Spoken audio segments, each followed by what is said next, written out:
सुन चुके हैं। अभी का भी प्रसंग हो गया है ईश्वर का स्वरूप प्राप्ति, और यह विषय मूल विषय है। और इस पर थोड़ा सा तर्क कर दिया जाए। साधु महात्मा कहते ईश्वर की भक्ति करो, ईश्वर को जानो।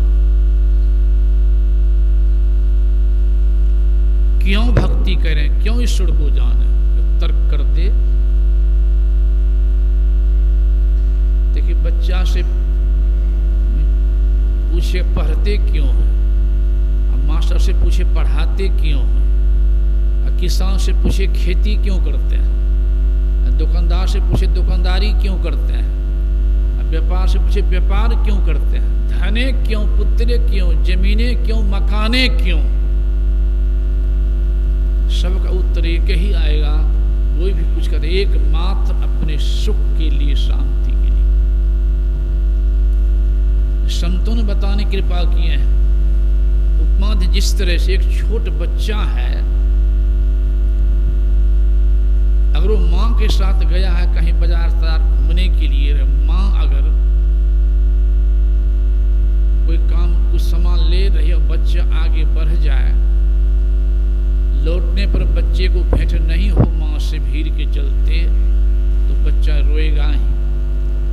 रोते हुए बच्चे को देख, यद्यपि गरीब का बच्चा था, रोते हुए बच्चे को गोद में उठा ले धनी आदमी, ले जाओ अपने घर, उस बच्चे को सुंदर भवन में रखे, सुंदर भोजन भी करावे, सुंदर कपड़ा भी पहनावे, सुंदर सवारी में घुमावे। कोई कहिए बच्चे को शांति मिल जाएगी ना? नहीं मिलेगी।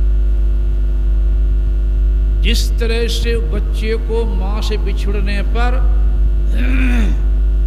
सारी सुविधा प्राप्त होने पर भी शांति नहीं मिलेगी, संतों ने कहा उसी तरह से संसार के सारे पदार्थों प्राप्त करने पर, अरबपति होने पर भी, पूरे देश के मालिक बनने पर भी जीव को शांति मिलने वाली नहीं है। जिस तरह से कि बच्चे को जब माँ गोद जब तक नहीं मिले, पूरे प्रधानमंत्री जहबर में बैठा दिया, जब बच्चे को शांति नहीं मिली, उसी तरह से संसार के पदार्थ में आज तक किन्हीं को शांति मिली ही नहीं है, मिलने वाली भी नहीं है। इसलिए संतों ने कहा वो हमारा शरीर जो हम आपका है, उस हर माता पिता का अंश है, लेकिन हम जीव जो हैं ये परमात्मा रूपी माँ के अंश हैं। जिस तरह से बच्चे को माँ से बिछुड़ने पर शांति नहीं मिल सकती है, कितना ही संपत्ति धन पद मिल जाए, उसी तरह से हम जीव को पूरे कितना भी धन पद प्रतिष्ठा मिल जाए, लेकिन जब तक कि परमात्मा में माँ गोद नहीं मिलेगा, इस जीव को शांति मिलने वाली नहीं है। यह ज्ञान ठोस करके बताने की कृपा करते हैं गुरुदेव। इसलिए संतों ने कहा बाहर जाने की आवश्यकता नहीं है, वो आत्मगम्य है, इंद्रिय अगम्य है। सभी संतों ने बताने की कृपा की है। इसी को ज्ञान को हमारे पूज्यपाद कभी कभी कहा करते थे साधारण ढंग से, जो कि जनसाधारण को भी यह सूक्ष्म ज्ञान, अध्यात्म ज्ञान, सही बात समझ में आ जाए। कभी सुने होंगे, याद आ जाएगी। एक राजा ने एक मंत्री से कहा कि बोलो परमात्मा कहाँ रहते हैं और क्या करते हैं। और बच्चा मंत्री गया घर, एक छोटा बच्चा था, बड़ा मेधावी, लेकिन बात समझ में नहीं आ रही है कि मैं जाकर राजा को उत्तर क्या दूंगा। परमात्मा कहाँ रहते हैं, क्या करते हैं, उत्तर में क्या दूंगा, बात समझ में नहीं आ रही थी। तो स्वाभाविक चिंतित होंगे, वो चिंतित थे, बहुत चिंतित थे। तो बच्चा पूछता है कि पिताजी आप इतना चिंतित क्यों हैं, इतना दुखी क्यों हैं? तुमसे तो हो ही न रहा, तुमसे मैं क्या करूं, तुम जान के क्या करोगे। बच्चा कहता, पिताश्री, पुत्र का धर्म होता है कि पिता को दुख से दूर करना। आप दुखी हैं, आप कहिए क्यों दुखी हैं, मैं प्रयास करूंगा जरूर। तो मंत्री कहता, राजा ने प्रश्न कर दिया है कि परमात्मा कहाँ रहते हैं और क्या करते हैं, इसका उत्तर सही नहीं देने से सजा मिलेगी। वो छोटा बच्चा कहता, पिताश्री, इसका उत्तर तो मैं दे दूंगा आसानी से, आप काहे चिंता करते हैं। कहा, दे दोगे? कहा, एकदम दे दूंगा, ले चलिए मुझे। वो बचवा को ले गया राजा के सामने। मंत्री अपने जानता नहीं है, पूछने पर बोलता है बड़ा हिम्मत से। राजा पूछता, क्या रे उत्तर ले आए हो? तो जानता अपने हैं लेकिन बोलते हैं बड़ा मस्तिष्क। कहते हैं, राजन, इसका उत्तर मैं क्या दूंगा, इसका उत्तर हमारा बच्चे दे देगा, जैसे हमारे लिए कुछ नहीं है, जानते अपने नहीं है, इसका उत्तर हमारा बच्चे दे देगा। कहाँ रे बच्चे उत्तर दे दोगे? एकदम दे दूंगा, प्रश्न कीजिए। कहा, परमात्मा कहाँ रहते और क्या करते हैं, इसका उत्तर चाहिए मुझे। था तो बच्चा छोटा लेकिन मेधावी था। कहता, राजन, ये हमारा भारत है ने, आस्तिक देश है, यहाँ की संस्कृति सभ्यता है, किसी के दरवाजा पर कोई पहुंच जाए बिना बुलाए भी, अनजान व्यक्ति भी, अपरिचित व्यक्ति भी पहुंच जाए कहीं दरवाजा पर, तो भारतीय नियम है, संस्कृति है, उसको बैठने की जगह दिया जाता है। नहीं कुछ हो तो चाहिए बिस्कुट, जलपान चाहिए बिस्कुट दिया जाता है स्वागत में। तब पूछा जाता, आप कहाँ से आए हैं, किस काम से आए हैं, अपना परिचय दीजिए। आपके पास मैं आया, न बैठने के लिए जगह दिया और न कुछ हो चाहिए बिस्कुट, पहले उत्तरे दे दो, पहले उत्तरे दे दो। तो कहा तो सटीक बात, कहा तो सटीक बात। तो ओ बोलो, कहाँ बैठेगा तुम? छोटा बच्चा था। कहता, बच्चा तो गोद प्यारा होता है, छोटा बच्चा था ही, कहा बैठ जाओ गोदी में, रजे गोदी में बैठ गया। कहा, बोलो क्या खाएगा तुम? कहता, हमको दूध प्यारा है, बस दूध मंगा दीजिए गिलास। तो मंगा दिया दूध, लो पियो। बच्चा हाथ में गिलास ले लिया, उंगली घुमाने लग गया दूध में। कुछ देर के बाद राजा पूछता, अरे बच्चा, उंगली घुमा रहा दूध में, क्या खोज रहा है? बचवा कहता, घी, घी खोज रहा हूं। राजा कहता, आखिर बच्चे हो ना, उंगली घुमाने से कहीं घी मिलता है? तो बचवा कहता, क्या राजन, इस दूध में घी नहीं है? कहाँ है तो मिलेगा क्यों नहीं? अरे बच्चा, दूध को पहले औटते हैं, जामन से जमाते हैं, पोरते हैं, उसके बाद मथाने से मथते हैं, तब न घी मिलता है। तुम दूधे में उंगली घुमा रहा, कैसे मिलेगा? इतना कहना था, बचवा दूध को पी लिया, मस्ती से बैठा है, कुछ बोल नहीं रहा है। राजा कहता, अरे बच्चा, दूध वो पी लिया, उत्तर नहीं दे रहा, उत्तर दो।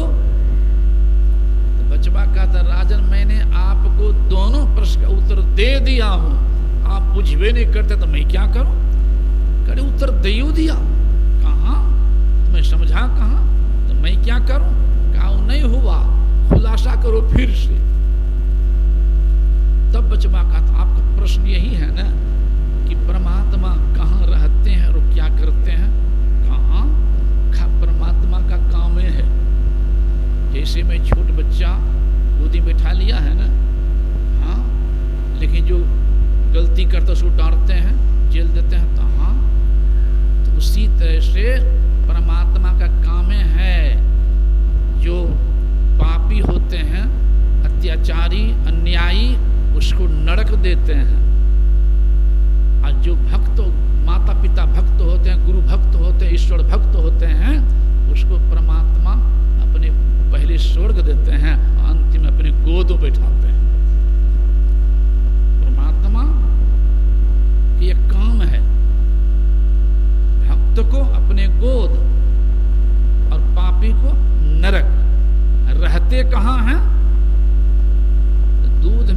कहीं एक जगह है? कहा नहीं, व्यापक है। बचवा कहा था जिस तरह से कि दूध के कण कण में घी व्यापक है, उसी तरह से परमात्मा सृष्टि के कण कण में व्यापक है, उसे कहीं खाली है ही नहीं। लेकिन जब तक कि दूध को औंटेंगे नहीं, पौड़ेंगे नहीं, मथेंगे नहीं, घी नहीं मिलेगा।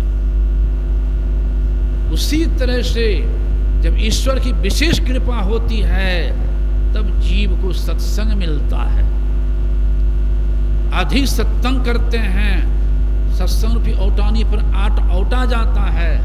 जब अधिक सत्संग करते हैं तब ज्ञान होता है कि जिनके जीवन में गुरु नहीं तो उनका जीवन सुढ़ू नहीं।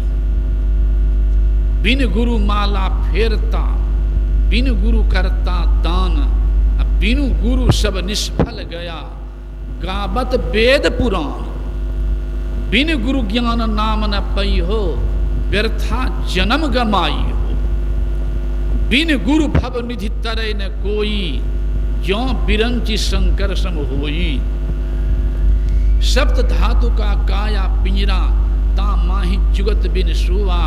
सतगुरु मिले तो उबरे बाबू, नहीं तो परला हुआ। जब अधिक सत्संग करते हैं तब ज्ञान होता है कि नहीं, गुरु धारण करना चाहिए। तब भजन भेद लेते हैं, भजन भेद भी जामन से जमाया जाता है और बिंदु ध्यान भी मथाने से माथा जाता है। तब चेतन को जड़ से फुटाया जाता है। जिमी दूध के मथन से निक्षत है घी जतन से, तिमी ध्यान के लगन से पर ब्रह्म ले निहारा। तो जब तक कि सत्संग अधिक नहीं करेंगे, नहीं समझेंगे, तो भटकन नहीं छूटेगा। कि मथाने से मथ नहीं पाएंगे, ध्यान नहीं कर पाएंगे, दौड़ते रह जाएंगे, बाहर भटकते रह जाएंगे, दौड़ते रह जाएंगे, तीर्थ में धाम में कहीं से कहीं। तो बाहर कहीं जाएंगे, इस आंख से आप देखेंगे। किसको देखेंगे? मूर्ति को देख सकते हैं इस आंख से, मूर्ति व्यापक प्रभु को नहीं। वो क्या, मूर्ति को भी आंख नहीं देख पाती है। वही वस्तु आंख नहीं देखती है, आंख से देखते हैं। कान नहीं सुनता है, कान से सुनते हैं। मूर्ति को भी इस आंख से नहीं देख सकते हैं, आंख से देख सकते हैं, आंख नहीं। हम चेतन के सहारा हमारी आंख मूर्ति को भी देखती है। तो जो इंद्रियां हमारी बगैर मेरे सहारा लिए मूर्ति को नहीं देख सकती है, तो मूर्ति जो व्यापक प्रभु है उनको जान लेगी। तब हम इस आंख से वो प्रभु का दर्शन करना चाहें बाहर जाकर के, तो हमारी मूर्खता है, ये हमारी बुद्धिमत्ता है। सोच लें हम स्वयं। इसलिए संतों ने कहा वो रास्ता अंदर का बाहर बने। हमारे आराध्य देव तो ये कर्म खींच दिए हैं कि धरती पर जितने मानव हो, चाहे कोई हो, हिंदू हो कि मुसलमान, डोम हो कि चमार, ब्राह्मण हो कि क्षत्रिय, बनिया हो कि जादव, कोई हो, सारे मानवों का देखने का रास्ता एक है, वह आंखें है, दूसरा नहीं। सभी मानवों का सुनने का रास्ता एक है, वह काने। सभी मानवों का सूंघने रास्ता एक है, वह नाके। सबों का भोजन रास्ता एक है, वह मुँह। सबों का मल मूत्र त्यागने का रास्ता एक एक नियुक्त है। उसी तरह से सारे मानवों का प्रभु तक जाने का रास्ता एक है, सारे दुखों से मुक्ति पाने का रास्ता एक है, परमात्मा गोद में जाने का रास्ता एक है। वो रास्ता अंदर का है, वो बाहर का नहीं है, वो 10वां द्वार है, 9 नहीं। आंख के 2, कान के 2, नाक के 2, मुंह उदालिंग, ये 9 द्वार है माया का द्वार। और अपने अंदर चेतन के द्वारा, स्वयं के द्वारा अंदर रास्ता चलेंगे तो प्रभु के द्वार में जा पाएंगे, अन्यथा नहीं। इसमें भी एक रहस्य और भी है। कानों में 2 छिद्र है, संसार को जानेंगे। संसार काम एक इंद्र सब काम नहीं कर पाते हैं। कान में भी 2 छिद्र है और नाकों में 2 छिद्र है। अगर कान खराब हो जाए तो नाक से देख पाएंगे, आंख खराब हो जाए तो कान से देख पाएंगे, या कान खराब हो जाए तो आंख से सुन पाएंगे। चेतन के सहारा लेने पर भी एक इंद्रिया में ये कई विषय ग्रहण करने की क्षमता है। तो जो हमारी इंद्रियां बगैर मेरे सहारा लिए जब संसार के पदार्थों को नहीं जान सकती है, तो जो संसार को बनाने वाले प्रभु हैं उनको हम जानना चाहें तो बुद्धिमत्ता है या नादानी हमारी, सोचें। इसी गुरुदेव कहते हैं उस प्रभु के लिए बाहर नहीं, निज तन में चलो। वो कैसे चलो? वह रास्ता ध्यान योग है, जो अभी हम लोग शिविर चल रहा है, यहाँ चला रहे हैं, आज 6ठा दिन है। इसलिए बिना ध्यान, साथ ही साथ यह भी ध्यान करने के लिए भी चाहिए हमको, इसमें भी एक रहस्य भी है। कोई विद्यार्थी नाम नहीं पढ़े, नाम लिखा ले स्कूल में, अब पढ़े नहीं है, खाली खेलने में रह जाए, अब परीक्षा के समय आ गया है, न ट्यूशन जाए, न स्कूल में पढ़े, न कॉलेज जा पढ़े, न स्कूल जाए, न घरे में पढ़े। अब परीक्षा कल है, परीक्षा कल है, जा खरी परीक्षा में पढ़ जाएंगे, पास कर जाएंगे ना, ये फेल करेंगे। कहने के भाव क्या हुआ? यहाँ टहल रहे हैं, घूम रहे हैं, अब मन को घेर घेर के जप में लगा रहे हैं। यह तैयारी करना, कोई काम कर रहे हैं, घर में कोनो काम कर रहे हैं, जप कर रहे हैं, समय पर ध्यान पर समय बैठना है, कोनो काम कर रहे हैं, मन को घेर घेर के जप में लगा रहे हैं, यह तैयारी करना। घंटी बजेगी, जाके बैठ जाएंगे, वो बैठना जाकर है परीक्षा देना। तो अपने छाती पर हाथ धर के देख लें हम कि पहले क्या कर रहे हैं, खाली गप उड़ाते हैं कि जप करते हैं। अगर उस ढंग से नहीं करेंगे तो बैठने पर भी मन जप नहीं करेगा, गप्पे करेगा। इसलिए हम चाहते हैं कि सफलता मिले तो टहलते बोलते प्रयास रखें कि हमसे जप हो, बैठे भी हम प्रयास रखें हमसे जप हो, कोनो काम कर रहे हैं प्रयास रखें हमसे जप हो। तो कोनो मतलब जप करते रहेंगे, मूल तो सबके आधार तो जपे है। अरे कोई पहले बैठेगा तब ना खड़ा होगा, और खड़ा होगा तब ना चलेगा। सोया हुआ है कोई तो पहले बैठेगा तब ना खड़ा होगा, सूत्र सुर चल देगा। अगर जब पर अधिकार हो कि समझिए बैठ गए, इष्ट के रूप उगा लिया तो समझिए खड़ा हो गए, तब क्षमता आएगी बिंदु ध्यान करने की, मन को उसोट लगाने की।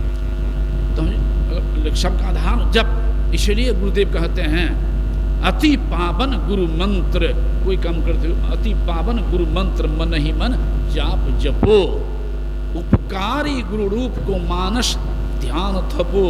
रूप भी बहुत है और बहुत रूप में जो अति पवित्र रूप है, संतों का रूप जो इष्ट बता दिए गुरुदेव बता दिए हैं, उसका रूप ग्रहण करें। अति पावन गुरु मंत्र मन ही मन जाप जपो, उपकारी गुरु रूप को मानस ध्यान थपो।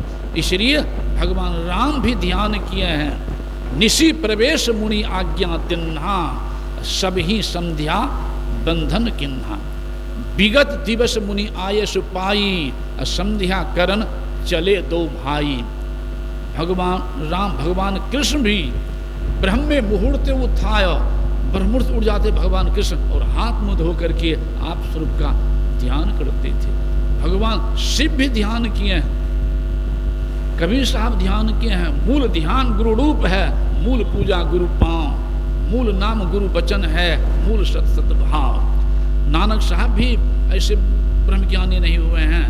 गुरु के मूर्ति मन महि ध्यान, गुरु के शब्द मंत्र मनमान, गुरु के चरण हृदय ले धारो, गुरु पार ब्रह्म सदा नमस्कारो। शिवनारायण स्वामी ने कहा निहारो यारो, किधर निहारो? गुरु मूर्ति की ओर। गुरु मूर्ति सूरति बिच निरुखो, तब उर होत इंजोर। तब जन्म से कर्म बना है, छूटत कर्म तार सब टूटत, फूटत कठिन कठोर। तब शुभ और अशुभ जो कर्म बन चुका है अनेक जीवन में, शुभ और अशुभ कर्म न लागे, जागी धरो गिरह चोर, निहारो यारो गुरु मूर्ति की ओर। आजकल बहुत जगह हो गया, 5 व्यक्ति चूड़ा दही खिला देंगे, कहेंगे 5 मिनट हम ध्यान कराए। वो चूड़ा दही खिला दे कच्चा ध्यान, और पूरी बुना खिला दे तो पक्का ध्यान। ध्यानों में कच्चा और पक्का कर दिया, ध्यान में कच्चा पक्का कर दिया। लेकिन ये तो शरीर का भोजन है। चूड़ा दही खिलाइए कि पूरी बुनिया खिलाइए, ये तो शरीर का भोजन है। आत्मा का भोजन है ध्यान, अब मन का भोजन है सत्संग, मन का भोजन है सत्संग, और शरीर का भोजन है पूरी बुनिया चूड़ा दही, वो आत्मा का भोजन है ध्यान। तो खाली शरीर का भोजन देंगे और कहेंगे ध्यान करा रहे हैं, तो क्या हालत होगी? तो आगे क्या होगा पता भी, ऐसे कुछ हो रहा है। इसलिए ध्यान अमृत विषय मन तो महत्व है। साथ ही साथ ऐसे पवित्र काम करने के गुरुदेव ने कहा कि अपने को पंच पाप से बचा के रखो, झूठ चोरी नशा हिंसा व्यभिचार पंच पाप से बचा के रखो।